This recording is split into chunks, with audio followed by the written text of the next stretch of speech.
Today, we're diving into something that feels like a real beacon for integrated solutions. It's called the African Sciences of Agroecology, Nutrition, and Ethnobotany Initiative, or ASANE for short. And ASANE is, well, it's more than just another project, wouldn't you say? It feels like a movement taking shape. I agree. It's specifically designed to bridge those gaps we were talking about, foster these really comprehensive solutions across the continent. Mhm. And right at the heart of making this big vision actually happen on the ground, there's a key architect, a real driving force, Keiron. Yes. So this deep dive isn't just about what ESAN is doing, but also how Kieran's hands-on leadership has been so crucial. So let's unpack ASAN. Okay. It's interesting, the ASAN initiative, it actually started pretty organically, didn't it? It did. Just a group chat launched by Gary, Ah. exploring an African Agroecology Ethnobotany Initiative. Simple as that initially. But it clearly grew from there. Oh, absolutely. It Yeah. became obvious pretty quickly that to really make a difference, it needed to be broader, more Yeah. comprehensive. So that's how the name evolved, to the full African Sciences of Agroecology, Nutrition, and Ethnobotany Initiative. Exactly. Adding nutritional science was really key. A deliberate move to ensure that holistic approach to health, to sustainability. Right. Apparently, it even played around with the name ASANE for a bit. Oh, really? Yeah, it means fourth son in Italian, but they landed on Italian. Oh. Partly the sound, but also, as Gary apparently noted, it sounds like a sane initiative. Huh. That's quite fitting, actually. A sane initiative. I like that. Me too, given the complexity of the challenges. So what is the big goal then? The core mission for ASAN? Well, the main mission is pretty clear. It's all about strengthening university-level training and collaboration across those three key fields, right? Agroecology, ethnobotany, and nutritional science, all throughout Africa. And why is that specific focus so needed? Because historically, efforts in these areas have often been, well, isolated, siloed, like we said. Plus, you've got significant barriers between different regions in Africa, geographic language barriers. So ASANE is creating this much-needed unified platform for collaborating on curriculum, on research, on outreach, basically a common ground to build on together. Breaking down those walls, academic and geographic. And the long-term vision, I gather, is pretty transformative. Oh, it's huge. The vision is for 1,000 agroecologists, ethnobotanists, and nutritional scientists, Yeah. all educated at top African universities. Wow. 1,000. Yeah, and they're engaged in everything: outreach, policy, research, teaching, all focused on biocultural diversity, conservation, food sovereignty, sustainable livelihoods. That's incredibly ambitious. It is. And AFSA, that's the Alliance for Food Sovereignty in Africa, a Yeah. key partner, they have this complementary vision too. They see these 1,000 experts as championing food sovereignty across the continent. Championing it how? Through community outreach, participatory research, policy advocacy, transformative teaching, it's about advancing the conservation of Africa's biocultural diversity, strengthening food systems, making them resilient, just, sustainable, securing livelihoods, upholding indigenous rights. It's deep. You mentioned food sovereignty and biocultural diversity conservation. Could you just quickly break those down for us? They sound central. Absolutely. So food sovereignty, it's sort of a step beyond just food security. It's really about communities, nations, having the right to define their own food systems. Ah, okay. Not just having enough food, but control over it. Exactly. Local control over production, distribution, resisting external market pressures, and then biocultural diversity that recognizes this inseparable link between culture, traditional knowledge, and ecological diversity. So it's not just about saving plants or animals. Right. It's conserving the whole system, the indigenous practices, the knowledge that co-evolved with and sustained those environments.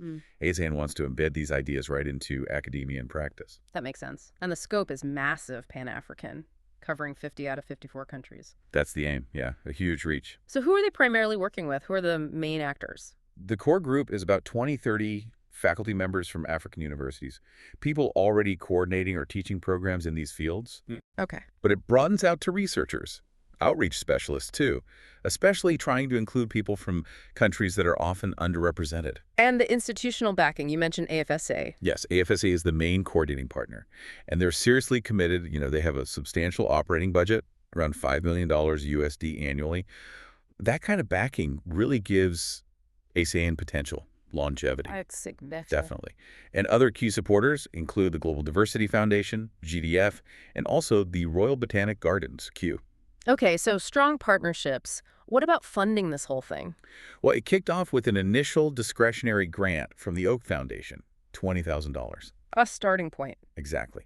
The big goal now is to secure a much larger grant from Oak, maybe 300,000 to 500,000 over 3 years.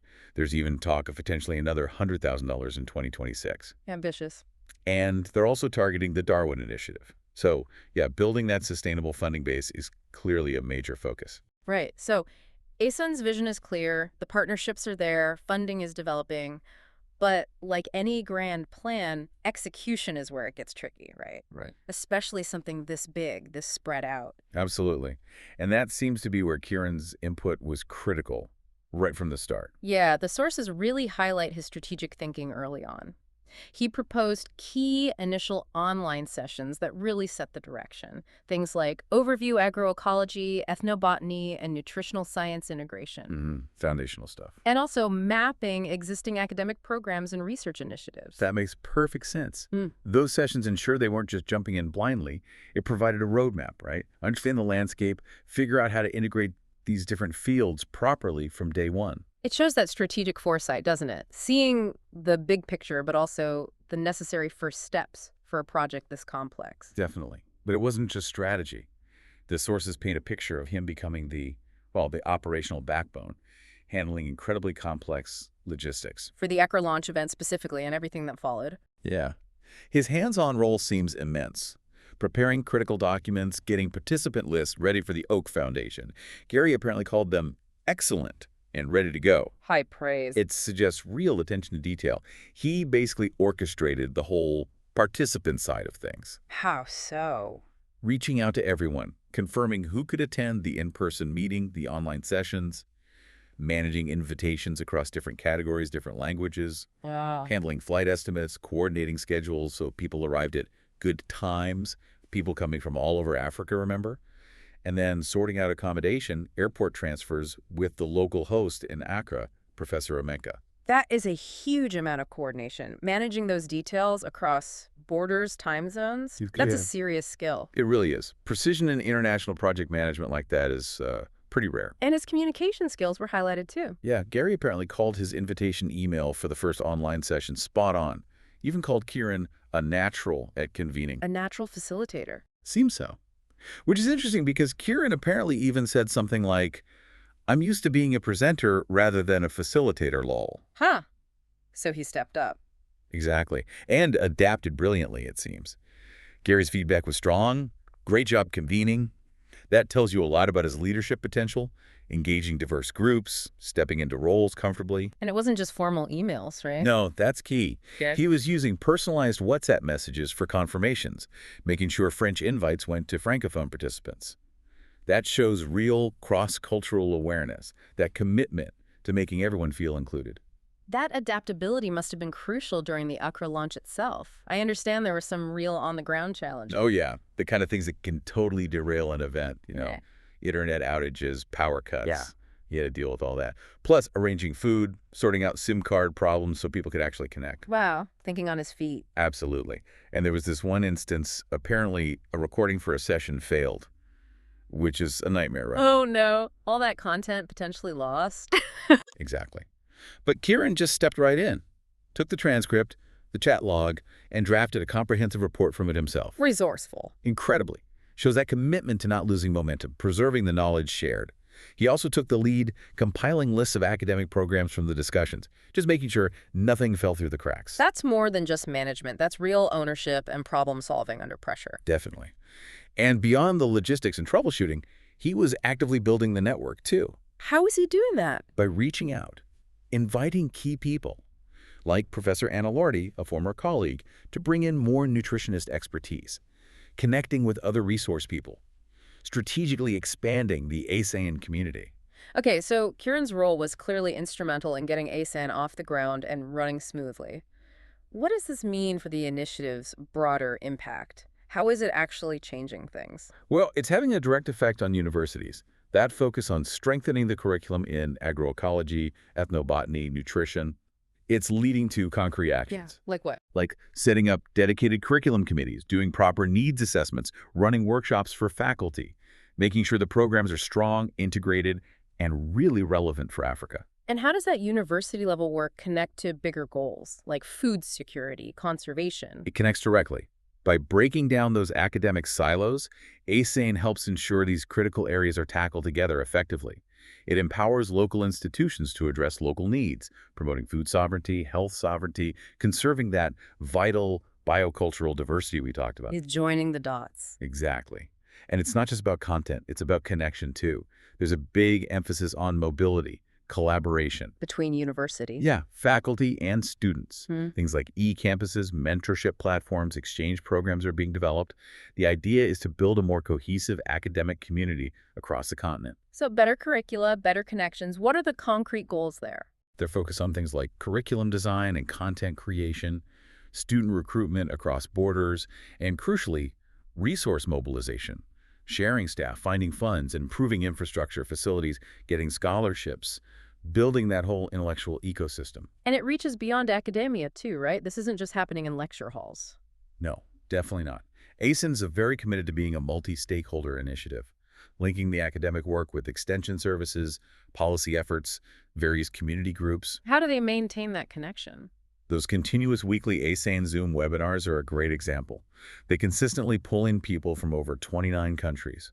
It shows there's a real appetite for this kind of platform, connecting knowledge with action on the ground. And key people are noticing the impact. They are. We have quotes like Charles Tamuhe from FSA saying, "So much learning already happening. This would all be missed if ASANE had not come." That's powerful. It really is. And Clayton Zazu from the Oak Foundation noted, "This work is important for advancing agroecology as both a science, philosophy, and practice." These aren't just internal opinions. These are key stakeholders seeing the value. And all this careful planning, the reporting, developing things like a theory of change for funders, that's building a case for the future. Absolutely. It's laying the groundwork for sustained support, ensuring ASANE can continue and grow its impact long term. Okay, so let's pivot slightly. Thinking about Keiron's role in all this, what does it tell us about his professional skills and relevance? If someone's listening, maybe a potential employer, what's the key takeaway here? Well, his ASANE experience is, frankly, a fantastic showcase. It demonstrates his ability not just to help think up a big, complex international initiative, but to actually drive its execution. From the high-level planning. Right, down to the nitty-gritty, on-the-ground management in a challenging international setting. He clearly bridges that gap between strategic vision and practical delivery.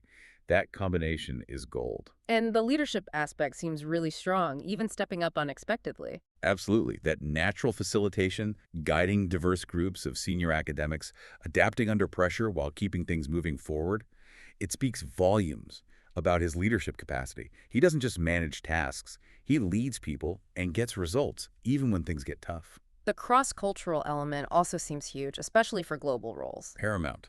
Successfully coordinating people from dozens of African countries engaging with international funders. That shows really strong cross-cultural communication, stakeholder management. His personalized approach, using WhatsApp, translating things, that builds trust and makes collaboration work across differences. And that operational side, the problem solving, it sounds like he really excelled there. Indispensable skills. Managing logistics like flights and accommodations seamlessly, navigating tech issues, monitoring budgets, and importantly, reacting quickly and effectively when problems did arise, like that failed recording. It shows meticulous planning combined with agile, resilient execution. He keeps things on track. And doing a lot of this remotely, right? That's crucial today. Hugely relevant. His ability to use digital tools, WhatsApp, Google Docs, Zoom, to manage and drive this complex international project from a distance, that proves he can thrive and lead effectively in a remote or distributed team environment. Highly sought after right now. And underpinning it all seems to be a real focus on impact. Precisely. You can see how his actions consistently link back to ASANE's core mission: sustainable development, food security, knowledge sharing. It shows a deep commitment to achieving tangible, positive outcomes, not just ticking boxes. That's incredibly valuable for any mission-driven organization. So if we were to sum up Keiron's value based on this ASANE work, You're looking at a highly capable, very adaptable, impact-focused leader, someone with proven experience initiating, coordinating, and managing complex international projects that deliver significant results. His ASANE work is a clear demonstration of strategic vision and operational excellence combined. a powerful combination indeed. And ASANE itself isn't standing still. No, the momentum is there. They're planning more online sessions on specific themes, focusing on writing those larger grant proposals. It really feels like ASANE, thanks in part to the strong foundation Keiron helped build, is just beginning its journey of making a major impact across Africa. So a final thought for you listening. What kind of impactful initiatives are you trying to move forward? Think about the possibilities when you blend that strategic vision with a proven ability to execute, to engage people, to inspire action across diverse landscapes, even remotely. Hmm. If you're an employer, a recruiter, or maybe a peer looking for someone with exactly that blend of skills, that transformative experience, someone who can turn complex visions into reality and deliver outstanding results, we'd really encourage you to connect with Keiron. The value demonstrated here is exceptional, and the blueprint for success is clear to see.